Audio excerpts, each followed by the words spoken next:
এখন যে দরবারে উপস্থিত হয়েছি সে আমার শাসা বাবাজানের উপরে একটি গান করব। ধন্যবাদ সকলকে।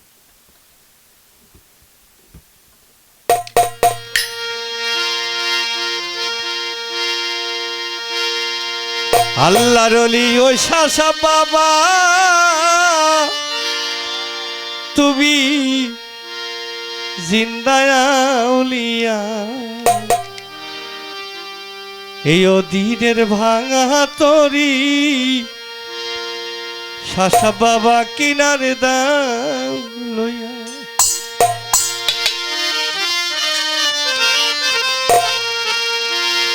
আল্লাহর ওলি শাসা বাবা আল্লাহর ওলি আল্লাহর ওলি আল্লাহর ওলি শাসা বাবা তুমি জিন্দায়া উলিয়া এই দিনের ভাঙা তরি কিনারে দাও লইয়া বাবা এই দিনের ভাঙা তরি কিনারে দাও লইয়া।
রলি শাসা বাবা তুমি জিন্দায় আউলিয়া এই দিনের ভাঙা তরি কিনা দৌলয়া বাবা এই দিনের ভাঙা তরি কিনা দৌলয়া বাবা এই দিনের ভাঙা তরি